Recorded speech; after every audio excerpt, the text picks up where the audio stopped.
जो विश्वासणारा आपले हृदय जपायला शिकतो तो आपल्या वातावरणावर राज्य करायला शिकतो. की जिथे विश्वासणारे स्थिर असतात तिथे दुष्ट शक्तींचा प्रभाव कमी होतो.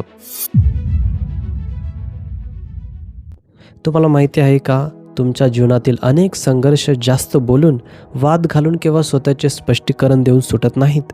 ते एका आध्यात्मिक सत्याला समजल्यावरच सुटतात, ज्याकडे बहुतेक लोक दुर्लक्ष करतात. या संदेशात आपण देवाच्या वचनावर आधारित अशा काही शक्तिशाली पायऱ्या पाहणार आहोत, ज्या आध्यात्मिक अस्वस्थता शांत करतात, शांती परत आणतात आणि विश्वासणाऱ्यांना स्पष्टता, संयम आणि अधिकाराने जगायला मदत करतात. पहिली पायरी, खरा शत्रू कोण आहे हे ओळखा. प्रत्येक विश्वासणाऱ्याच्या मनात एक स्पष्टता असणे अत्यंत आवश्यक आहे, कारण गोंधळ ही शत्रूची सर्वात मोठी युक्ती आहे. बायबल आपल्याला अंधपणे किंवा भावनेतून लढायला शिकवत नाही, तर समजूतदारपणे आणि विवेकाने लढायला शिकवते. एफिसकारात 6:12 मध्ये स्पष्ट लिहिले आहे, कारण आपले झगडणे रक्त मांसांबरोबर नव्हे, तर सत्तांबरोबर, अधिकाऱ्यांबरोबर, सध्याच्या काळोखातील जगाच्या अधिपतींबरोबर, आकाशातल्या दुरात्म्यांबरोबर आहे.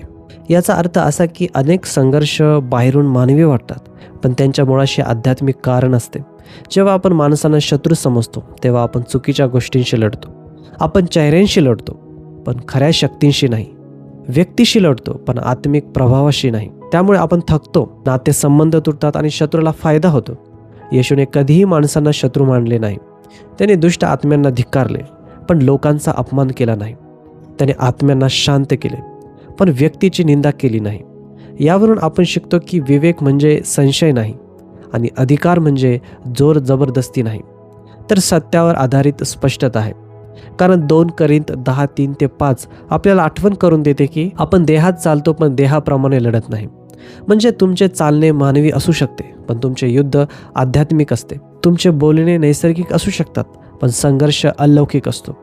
खरे ज्ञान तेव्हाच सुरू होते जेव्हा तुम्ही भावनेने प्रतिक्रिया देणे थांबवता आणि आत्म्याने उत्तर देऊ लागता. कारण कामाच्या ठिकाणी तणाव, कुटुंबातील तणाव, विश्वासघात, नियंत्रण आणि सततचा विरोध हे सगळे वरवर मानवी दिसतात, पण त्यामागे अनेकदा आध्यात्मिक कारण असते. आणि हे वाद मोठ्या आवाजात बोलणे किंवा प्रत्युत्तर देऊन सुटत नाही, तर आध्यात्मिक समज, प्रार्थनेतील संयम आणि देवाने दिलेल्या अधिकाराने सुटते. जेव्हा तुम्ही माणसाशी लढता तेव्हा तुम्ही युद्ध हरता, पण जेव्हा तुम्ही आत्म्याला ओळखता तेव्हा तुम्हाला अधिकार मिळतो. म्हणूनच परिपक्व विश्वासणारे लगेच वाद घालत नाहीत, तर आधी शांत होऊन समज घेण्याचा प्रयत्न करतात. कारण खरा शत्रू ओळखल्याने तुमचे हृदय शुद्ध राहते, नातेसंबंध टिकतात आणि तुमचा आध्यात्मिक अधिकार कमी होत नाही. बायबल आपल्याला शिकवते की स्पष्टता आधी येते आणि मग विजय. कारण जे तुम्ही ओळखत नाही ते तुम्ही शांत करू शकत नाही, आणि ज्यावर तुम्ही फक्त दोष देत राहता त्यावर तुम्ही अधिकार गाजवू शकत नाही. शत्रूचा सर्वात मोठा विजय तेव्हा होत नाही जेव्हा तो तुमच्यावर हल्ला करतो, पण तेव्हा होतो जेव्हा तो तुम्हाला चुकीच्या गोष्टीशी लढायला लावतो. दुसरी पायरी, तुमचे हृदय जपा, म्हणजे दुष्ट आत्म्याला प्रवेश मिळणार नाही. आध्यात्मिक अधिकार तोंडातून नाही तर हृदयातून वाहतो. म्हणूनच नीतिसूत्रे 4:23 फक्त ॲडवाईस देत नाही तर आज्ञा देते. सर्व रक्षणीय वस्तूंपेक्षा आपल्या अंतःकरणाचे विशेष रक्षण कर, कारण त्यात जीवनाचा उगम आहे. कारण जेव्हा विश्वासणारे त्यांच्या भावना नियंत्रणात ठेवत नाहीत तेव्हा दुष्ट आत्म्यांना बोलण्यासाठी परवानगी घ्यावी लागत नाही. दुखलेले हृदय, कटुता, अहंकार, भीती, मत्सर आणि न सोडलेला राग ही साधी भावना नाहीत, ही उघडी दारे आहेत जे आध्यात्मिक हस्तक्षेपाला आत येण्यासाठी मार्ग देतात. म्हणूनच येशू योहान 14:27 मध्ये म्हणतो, तुमचे हृदय व्याकुळ होऊ देऊ नका.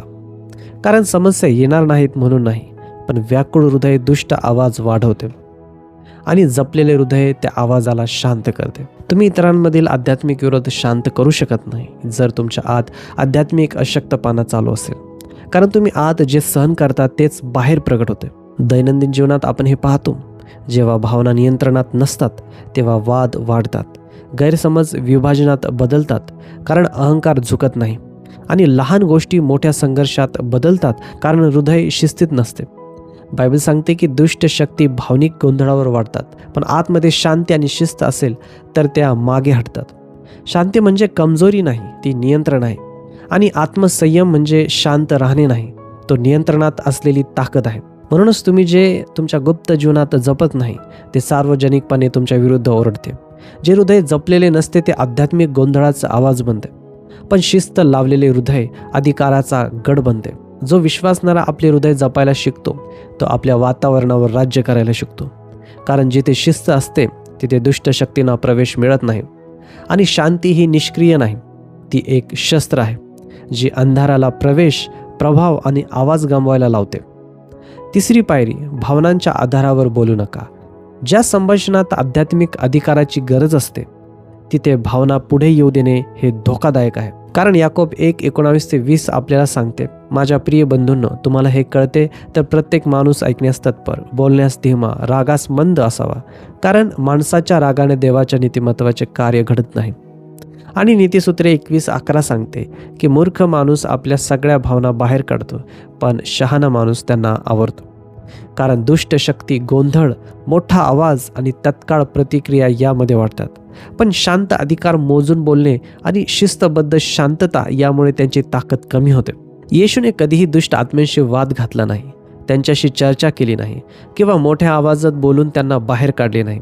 त्याने स्पष्टता, खात्री आणि अधिकाराने बोलले. कारण अधिकाराला प्रभावी होण्यासाठी आवाजाची गरज नसते. अनेक वेळा भावनिक प्रतिक्रिया त्या गोष्टीला अधिक शक्ती देतात ज्याला आध्यात्मिक संयमाने शांत करता आले असते. जेव्हा भावना पुढे येतात तेव्हा अधिकार मागे जातो. आपण हे जीवनात पाहतो. कधीकधी वाद मोठ्याने बोलल्यामुळे नाही तर कुणीतरी शांत राहिल्यामुळे संपतो. कधी नियंत्रण करणारी व्यक्ती अपयशी ठरते कारण तुम्ही प्रतिक्रिया दिली नाही. आणि कधी संघर्ष आपोआप थांबतो कारण शांतता सत्यता उघड करते.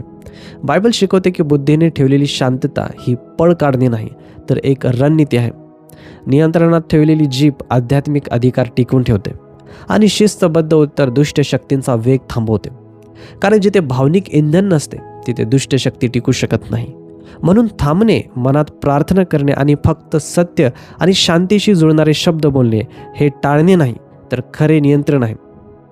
कारण आध्यात्मिक अधिकार तुम्ही किती बोलता यावर नाही तर तुम्ही स्वतःवर किती नियंत्रण ठेवता यावर सिद्ध होतो. जो विश्वासणारा आपल्या भावना नियंत्रणात ठेवायला शिकतो तो आवाज न वाढवता आध्यात्मिक गोंधळ शांत करतो. कारण स्वर्ग अधिकाराला प्रतिसाद देतो, भावनिक गोंधळाला नाही. आणि दुष्ट शक्ती शांत पण सत्यावर आधारित आत्मविश्वासासमोर टिकू शकत नाहीत. चौथी पायरी, वाद करू नका, अधिकार वापरा. आध्यात्मिक विरोध शांत करायचा असेल तर एक महत्त्वाचा फरक समजून घ्यावा लागतो. दुष्ट आत्म्यांना तर्क समजत नाही आणि स्पष्टीकरणाने ते बदलत नाहीत किंवा वादाने घाबरत नाहीत, पण ते ख्रिस्तामधील अधिकारासमोर लगेच थांबतात. म्हणूनच लूक 10:19 येशू म्हणतो, मी तुम्हाला शत्रूच्या सर्व शक्तीवर अधिकार दिला आहे. म्हणजे प्रभाव, हुशार शब्द किंवा भावनिक ताकद नाही तर असा अधिकार जो आपल्या स्थानातून येतो. हा अधिकार त्या क्षणी तयार करायचा नसतो. तो आपण आधीच ख्रिस्तामध्ये कोण आहोत आणि कुठे उभे आहोत यावर आधारित असतो. म्हणूनच जे लोक आध्यात्मिक प्रभावाखाली असतात त्यांच्याशी वाद घालणे अनेकदा समस्या कमी करत नाही, उलट वाढवते. कारण वाद गोंधळ वाढवतो पण अधिकार व्यवस्था आणतो. मार्क 1:25 जेव्हा येशूने दुष्ट आत्म्याला सामोरे गेले तेव्हा त्याने चर्चा केली नाही, स्वतःचे स्पष्टीकरण दिले नाही किंवा सौदा केला नाही. त्याने फक्त ठामपणे सांगितले, गप्प बस. यावरून समजते की अंधाराला चर्चा नको असते, त्याला दिशा हवी असते. दैनंदिन जीवनातही हे स्पष्ट दिसते. जेव्हा चुकीचे संभाषण वारंवार फिरत राहतात, जेव्हा लोक मुद्दाम तुम्हाला सतत बोलायला लावतात आणि वाद तुमची शांती घेतो पण समाधान देत नाही. कारण प्रत्येक वेळी तुम्ही स्वतःच्या भावनिकरित्या समर्थन करण्याचा प्रयत्न करता तेव्हा तुम्ही अधिकारातून बाहेर पडून प्रतिक्रियेत जात आहात. आणि प्रतिक्रिया नेहमी त्या गोष्टीला ताकद देते ज्याला अधिकाराने थांबवता आले असते. अंधाराशी चर्चा करून विजय मिळत नाही. प्रकाशात उभे राहिल्यावर अंधार आपोआप जातो. कारण प्रकाश अंधाराशी वाद घालत नाही, तो फक्त प्रगट होतो आणि अंधार आपोआप निघून जातो. जेव्हा विश्वासणारा सिद्ध करणे थांबवतो आणि ख्रिस्तामध्ये ठाम उभे राहतो, वाद घालणे थांबवतो आणि सत्यात जगतो, तेव्हा आध्यात्मिक वातावरण बदलते. कारण आत्मिक जगात अधिकार आवाजाने नाही तर देवाशी असलेल्या एकरूपतेने ओळखला जातो. आणि ख्रिस्ताशी असलेली ही एकरूपता त्या गोष्टींनाही शांत करते ज्या शब्दांनी कधीच शांत होऊ शकत नाहीत. पाचवी पायरी, कमी बोला, जास्त ठाम उभे राहा. संयमात एक पवित्र ताकद लपलेली असते ज्याला बायबल वारंवार सन्मान देते. उपदेशक 3:7 सांगते, शांत राहण्याची वेळ आहे आणि बोलण्याची वेळ आहे. आणि यशया 30:15 लिहिले आहे, शांतता आणि आत्मविश्वास यात तुमची ताकद आहे. याचा अर्थ बुद्धीने ठेवलेली शांतता ही कमजोरी नाही तर नियंत्रण आहे. पळ काढणे नाही तर परिपक्वता आहे. येशूने अनेक वेळा दुष्ट आत्म्यांना लांब भाषणांनी नाही तर थोडक्यात आदेश देऊन शांत केले. यावरून स्पष्ट होते की जास्त स्पष्टीकरण विरोध वाढवते, पण शांत विश्वास विरोधाला निष्फळ करतो. आजच्या काळात प्रत्येक गोष्ट समजावून सांगण्याचा, प्रत्येक निर्णयाचे समर्थन करण्याचा आणि प्रत्येक मर्यादेचे स्पष्टीकरण देण्याचा दबाव आहे. पण सतत स्पष्टीकरण देणे अनेकदा असुरक्षिततेचे लक्षण असते. खरा आध्यात्मिक आत्मविश्वास टाळ्या किंवा मान्यतेवर अवलंबून नसतो, तो देवामध्ये स्थिर असतो.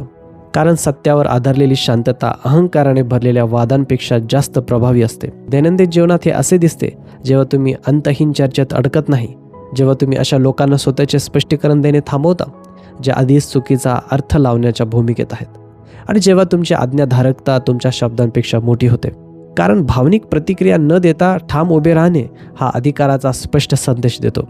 बायबल शिकवते की जिथे विश्वासणारे स्थिर असतात तिथे दुष्ट शक्तींचा प्रभाव कमी होतो. अस्थिरता गोंधळ वाढवते, पण शांतता त्याला थांबवते. जेव्हा विश्वासणारा सत्यात शांतपणे उभा राहतो, बोलण्यापेक्षा त्याचा स्वभाव बोलतो आणि विरोध संपेपर्यंत तो आज्ञाधारक राहतो, तेव्हा आध्यात्मिक गोंधळ आपोआप शांत होतो. कारण अंधार त्या व्यक्तीशी वाद घालू शकत नाही जे ठाम विश्वासात उभी आहे. आणि देवावर आधारित आत्मविश्वासाला स्वतःचे संरक्षण करायची गरज नसते, फक्त टिकून राहायचे असते. लक्षात ठेवा, अधिकार तुम्ही किती बोलता यावर सिद्ध होत नाही, तर तुम्हाला किती कमी बोलण्याची गरज आहे यावर सिद्ध होतं. जेव्हा तुम्हाला माहीत असते की तुम्ही कुठे उभे आहात. 6वा प्रकार, जे तुम्ही ओळखले नाही ते काढण्याचा प्रयत्न करू नका. बायबलमध्ये एक खोल आणि गंभीर बुद्धी दिसते. प्रत्येक गोष्ट लगेच दुरुस्त करायची, धिक्कारायची किंवा बाहेर काढायची नसते. कारण विवेक हा अधिकाराचा दरवाजा आहे. विवेकाशिवाय केलेली भिडंत त्या अधिकारालाच कमजोर करते. म्हणूनच फिलिप्पियरांस 1 पौल मोठ्या आवाजात बोलण्यासाठी, लगेच प्रतिक्रिया देण्यासाठी किंवा वाद जिंकण्यासाठी प्रार्थना करत नाही. तो प्रार्थना करतो की प्रेम ज्ञानात आणि सर्व विवेकात वाढावे. यावरून समजते की आध्यात्मिक परिपक्वता ही आपण किती लवकर प्रतिक्रिया देतो यावर नाही, तर आपण किती अचूक ओळखतो यावर मोजली जाते. कारण समस्या चुकीची ओळखली तर लढाई ही चुकीची होते, निर्णय चुकवतात आणि अनावश्यक आध्यात्मिक संघर्षामध्ये टाकतात. जेव्हा उत्साह बुद्धीपेक्षा पुढे जातो तेव्हा अहंकार तयार होतो. जिथे प्रत्येक गोष्ट दुष्ट वाटते, प्रत्येक मतभेद आध्यात्मिक युद्ध बनतो आणि प्रत्येक विरोध शत्रू वाटतो. पण बायबल स्पष्ट शिकवते, प्रत्येक समस्या दुष्ट आत्म्यामुळे नसते, प्रत्येक संघर्षाला भिडायचे नसते आणि प्रत्येक विरोधाला थेट उत्तर द्यायचे नसते. काही वेळा प्रार्थना करायची असते, उपस्थित राहायचे नसते. काही वेळा थांबायचे असते, बोलायचे नसते. काही वेळा मर्यादा ठेवायच्या असतात, गुंतायचे नसते. आणि काही वेळा शांत राहायचे असते. नीतिसूत्रे 20:3 सांगते, भांडण सोडणे हे सन्मानाचे आहे. याचा अर्थ सतत भिडत राहणे हे धैर्य नसते, ते अनेकदा दैहिक प्रतिक्रिया असते. कारण बुद्धी जाणते की प्रत्येक दार जोराने बंद होत नाही आणि प्रत्येक गोष्ट बोलून शांत होत नाही. काही गोष्टी अंतर ठेवल्याने संपतात, काही वेळ गेल्यावर शांत होतात आणि काही गोष्टी तुम्ही प्रवेश बंद केला की आपोआप शक्ती गमावतात. विवेक तुम्हाला त्या लढ्यांपासून वाचवतो ज्या देवाने तुम्हाला दिल्याच नाहीत. तो तुमची शक्ती त्या कामांसाठी जपतो जे खरोखर देवाकडून आले आहेत, आणि तो तुमच्या आत्म्याला अनावश्यक तणावापासून सुरक्षित ठेवतो. विवेकाशिवाय वापरलेला अधिकार धोकादायक ठरतो. तो उतावळा, भावनिक आणि कमजोर बनतो. पण विवेकाने मार्गदर्शित अधिकार अचूक, संयमी, प्रभावी आणि टिकणारा असतो. त्यामुळे विश्वासणारा गोंधळात नाही तर स्पष्टतेत चालतो, दबावात नाही तर आत्मविश्वासात चालतो आणि शक्ती चुकीच्या ठिकाणी नाही तर योग्य ठिकाणी वापरतो. 7वी पायरी, दूर कधी जायची ही ओळखण्याची कला. कधी कधी खरी आध्यात्मिक ताकद वाद घालण्यात नाही तर दूर जाण्यात दिसते, राहण्यात नाही तर निघून जाण्यात दिसते. कारण योग्य वेळी दूर जाणे हे कमजोरी नसते, ती परिपक्वता, संयम आणि आत्मनियंत्रणाचे चिन्ह असते. येशूनेही हे अनेक वेळा दाखवले. तो विरोधी लोकांपासून दूर गेला कारण त्याच्याकडे ताकद नव्हती म्हणून नाही. त्याला माहीत होते की देवाने सांगितलेल्या वेळेपेक्षा जास्त थांबणे म्हणजे समस्या वाढवणे, शांत करणे नाही. मग ते 10:14 लिहिले आहे, तुमच्या पायांची धूळ झटकून टाका. याचा अर्थ काही वेळा दूर जाणे हे बंड नाही तर आज्ञाधारकता आहे, अपयश नाही तर दूरदृष्टी आहे. आणि नीतिसूत्रे 22:3 सांगते की चतुर माणूस धोका पाहून स्वतःला दूर ठेवतो, कारण प्रत्येक ठिकाणी थांबणे योग्य नसते. काही नातेसंबंध, काही वाद, काही वातावरण हे तुमची शांती आणि आत्मिक ताकद कमी करतात. अशा ठिकाणी जास्त वेळ राहणे म्हणजे विश्वास दाखवणे नाही, उलट ते हळूहळू तुमची संवेदनशीलता कमी करते आणि अस्थिरता सामान्य वाटू लागते. दूर जाणे म्हणजे तुम्ही हरलात असे नाही, याचा अर्थ तुम्ही तुमची शांती गमावू देणार नाही. तुमची स्पष्टता सोडणार नाही आणि तुमचा आत्मा अशा वातावरणात ठेवणार नाही जिथे देवाला तुम्हाला वाढवायचेच नाही. दुष्ट शक्ती त्या ठिकाणी वाढतात जिथे सतत संपर्क असतो, जिथे भावना थकतात आणि जिथे लोक सतत गुंतलेले राहतात. पण जेव्हा तुम्ही मर्यादा ठेवता, योग्य वेळी बाहेर पडता आणि अहंकारापेक्षा आज्ञाधारकता निवडता, तेव्हा त्यांचा प्रभाव कमी होतो. कधीकधी विश्वासणाऱ्याने सर्वात शक्तिशाली गोष्ट करायची असते ती म्हणजे आणखी एक शब्द न बोलणे, आणखी एक वाद न घालणे, आणखी एक मुद्दा सिद्ध न करणे, तर शांतपणे दूर जाणे. कारण तुमची शांतता, अंतर, संयम आणि आज्ञाधारकता हे सगळे मिळून त्या अधिकाराने बोलतात जो कोणत्याही वादापेक्षा जास्त प्रभावी असतो. 8वी पायरी, शांती, प्रार्थना आणि आज्ञाधारकतेत राहा. बायबल आपल्याला एक महत्त्वाची गोष्ट शिकवते. खरी शांती अपघाताने येत नाही, ती परिस्थितीवर अवलंबून नसते, तर ती रोजच्या जीवनात देवाशी जुळून राहिल्याने, समर्पणाने आणि आज्ञाधारकतेने निर्माण होते. कारण दुष्ट हस्तक्षेप फक्त एका क्षणाच्या अधिकाराने किंवा भावनिक ताकदीने पूर्णपणे थांबत नाही, तर तो त्या जीवनापुढे थांबतो जे सतत देवाच्या संरक्षणाखाली राहते. म्हणूनच फिलिप्पियंस 4:6-7 फक्त तात्पुरती शांती देत नाही, तर कायमची सुरक्षा देते. देवाची शांती तुमच्या हृदयाचे आणि मनाचे रक्षण करेल. म्हणजे शांती ही फक्त भावना नाही, ती जणू एक रक्षक आहे जी तुमच्या आतल्या जीवनाच्या दरवाजावर उभी असते. कारण आध्यात्मिक हल्ले बहुतेक वेळा मन आणि हृदयावरच येतात. दुष्ट शक्तींना प्रवेश मिळतो जेव्हा गोंधळ असतो, अस्थिरता असते आणि भावना नियंत्रणाबाहेर जातात. पण जिथे आज्ञाधारकता स्थिर असते, प्रार्थना नियमित असते आणि देवाला रोज समर्पण असते, तिथे त्यांचा प्रभाव कमी होतो. याकूब 4:7 स्पष्ट सांगते, म्हणून देवाच्या अधीन व्हा आणि सैतानाला अडवा, म्हणजे तो तुमच्यापासून पळून जाईल. म्हणजेच फक्त विरोध करून उपयोग नाही, देवाच्या अधीन राहिल्यावरच खरा अधिकार येतो. देवाच्या अधीन असलेला विरोध म्हणजे स्वर्गाच्या शक्तीचा आधार असलेला अधिकार. आज्ञाधारकता तुम्हाला देवाच्या संरक्षणाखाली ठेवते. प्रार्थना तुमच्या आत्म्याला जागृत आणि संवेदनशील ठेवते आणि शांती असे वातावरण तयार करते जिथे अंधार काम करू शकत नाही. कारण गोंधळ दुष्ट शक्तींना वाढवतो, पण शिस्त आणि शांती त्यांना कमजोर करतात. गोंधळ दुष्ट हस्तक्षेपाला आमंत्रण देतो, पण देवाशी जुळलेले जीवन त्याला दूर ठेवते. दैनंदिन जीवनातही हे स्पष्ट दिसते. जेव्हा चिंता वाढते तेव्हा ती वाद वाढवते, निर्णय गोंधळात टाकतो आणि तणाव वाढवतो. पण शांती परिस्थिती शांत करते, विचार स्पष्ट करते आणि विरोधाची ताकद कमी करते.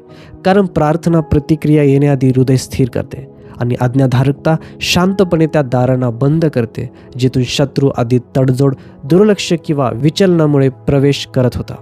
कारण अधिकार हा फक्त संकटाच्या वेळी वापरण्याची गोष्ट नाही, तर तो रोज जगायची स्थिती आहे. आणि ही स्थिती देवाशी जोडून राहिल्याने टिकते. ही जुळवणूक आध्यात्मिक शिस्तीतून टिकते, जी फक्त अडचणीच्या वेळी वापरायची गोष्ट नाही, तर रोजची सवय आहे. प्रार्थना ही घाबरल्यावर दाबायचं बटन नाही, तर देवासमोर आत्म्याला स्थिर ठेवणारी अवस्था आहे. वचनावर ध्यान करणे ही फक्त धार्मिक सवय नाही, तर मनाला भीतीपासून सत्याकडे वळवणारी प्रक्रिया आहे. आणि आज्ञाधारकता ही बंधन नाही, तर संरक्षण आहे. मर्यादा नाही, तर सुरक्षित आश्रय आहे. म्हणून शांती ही निष्क्रिय नाही, ती जपली जाते रोजच्या निर्णयाने, समर्पणाने, शिस्तीतून आणि सातत्याने देवाच्या अधीन राहून टिकवली जाते. जरी परिस्थिती अस्थिर असली तरी दुष्ट शक्ती मर्यादा तपासतात, पण सातत्य पाहून मागे हटतात. त्या कमजोरी शोधतात, पण शिस्त पाहून दूर जातात आणि त्या गोंधळ निर्माण करण्याचा प्रयत्न करतात. जो विश्वासणारा शांती, प्रार्थना आणि आज्ञाधारकतेत राहतो त्याला अंधारावर ओरडण्याची गरज नसते. कारण जिथे प्रकाश स्थिर असतो तिथे अंधार आपोआप शांत होतो. अधिकार फक्त तीव्रतेने नाही, तर देवाशी असलेल्या नात्याच्या सातत्याने टिकतो. जर हा संदेश तुमच्यासाठी आशीर्वाद ठरला असेल तर खाली कमेंट करा, प्रभू मला तुझ्या शांतीत राहायला आणि प्रत्येक पावलात आज्ञाधारक राहायला मदत कर. आणि जर या संदेशाने तुम्हाला बळ दिले, तुमचा मार्ग स्पष्ट केला किंवा तुमचा आत्मविश्वास वाढवला, तर कृपया लाईक करा, सबस्क्राईब करा आणि शेअर करा, जेणेकरून देवाचे वचन आणखी लोकांपर्यंत पोहोचेल. देवाची शांती तुमच्या हृदयाचे रक्षण करो, तुमचे पाऊल मार्गदर्शित करो आणि तुम्हाला त्याच्या अधिकारात चालताना कायम झाकून ठेवो. देव तुम्हा सर्वांना आशीर्वाद देव.